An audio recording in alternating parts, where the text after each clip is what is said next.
দেখো কতগুলো লোটে মাছ নিয়ে চলে এসেছে। লোটে মাছটা ভালো করে পরিষ্কার করে কেটে ধুয়ে নিয়ে নুন হলুদ মাখিয়ে রেখেছিলাম। এবারে রান্নাটা করবো, চলো চটপট রান্নাটাও বসিয়ে দিই। তো বন্ধুরা চলো, আজকে তো লোটে মাছ নিয়ে এসেছে বাজার থেকে, প্রচণ্ড গরম পড়েছে। তো চলো রান্নাটা করে নিই, লোটে মাছটা কীভাবে রান্না করছি। আর আজকে না একটু ঝোল ঝোল একটু ঝাল ঝাল বেশ করে রান্না করবো।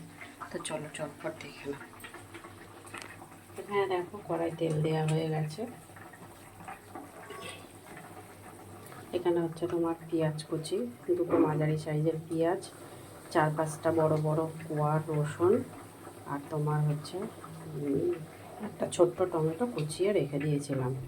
তো এবারে চলো রান্নাটা করে নিই।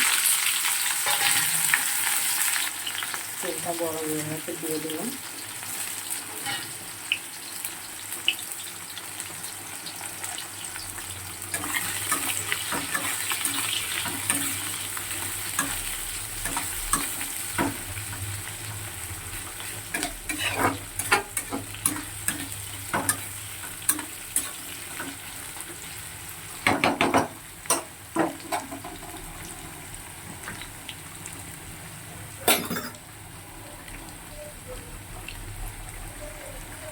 এখানে দেখো আদা বাটা, জিরে বাটা,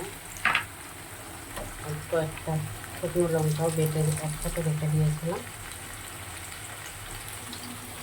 পেস্টটা ভালো করে একটু জলও দিয়ে দিলাম।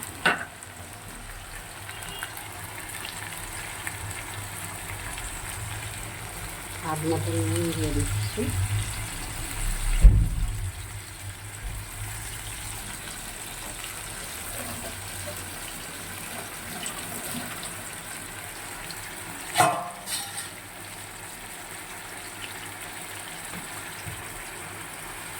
হলুদের গুঁড়ো দিয়ে দিলাম।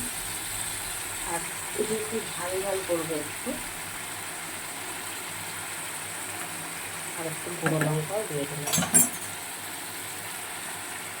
লোটে মাছটা দিয়ে দেবো।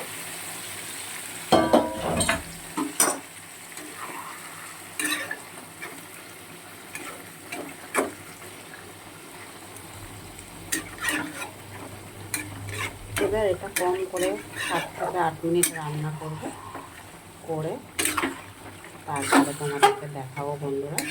চলো, এতে তো প্রচুর জল কাটবে, অনেক জল কাটবে।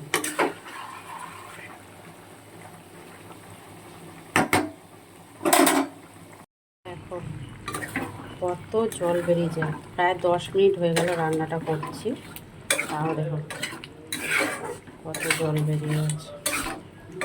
মোটামুটি আরও 5 মিনিট রান্না করতে হবে। লোটে মাছের এই একটা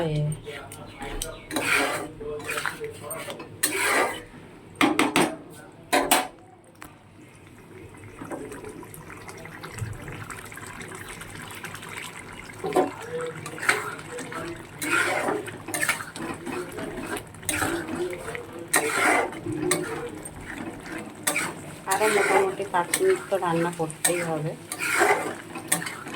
চলো আবারও 5 মিনিট পর আসবো, এসে দেখাবো কতটা কি রান্না হয়েছে। মাছগুলো পুরো গুঁড়ো হয়ে যায়, দেখ খুব বেশি কিন্তু নাড়াচাড়া করেনি, এমনি ভেঙে পুরো গুঁড়ো হয়ে যায়। 7 মিনিট পর আবার আসবো ঘুরে। লোটে মাছটা কেমন শুকনো হয়ে গেছে। গ্যাসটা জোরে দিলে পুরো পুড়ে যেত, ওই জন্য গ্যাসটা একদম কম করে দিয়ে 8 থেকে 10 মিনিট আবারও রান্না করে নিয়েছি। দেখো একদম পুরো শুকিয়ে গেছে। তো বন্ধুরা যাই হোক, সবার শেষে একটু ধনেপাতা দিয়ে দিয়েছি। এবারে মাছটা হয়ে গেছে, যখন নামিয়ে নেবো। আর বেশি বড় করছে না ভিডিওটা। যারা যারা ভিডিও দেখছো তাদেরকে অসংখ্য ধন্যবাদ। যদি ভালো লেগে থাকে একটা সাবস্ক্রাইব করে দিয়ে, যারা আমার ইউটিউব চ্যানেলে দেখছো, আর ফেসবুকে একটা লাইক করে সাথে দেখো। আর হ্যাঁ, কে কোথা থেকে আমার বন্ধুরা দেখছো অবশ্যই কমেন্ট বক্সে জানিও, ঠিক আছে? সবাই ভালো থেকো, সুস্থ থেকো। তত সময়ের জন্য সবাইকে টাটা। আবার পরে দেখা হবে কোনো একটা ছোট্ট ভিডিও নিয়ে। টাটা।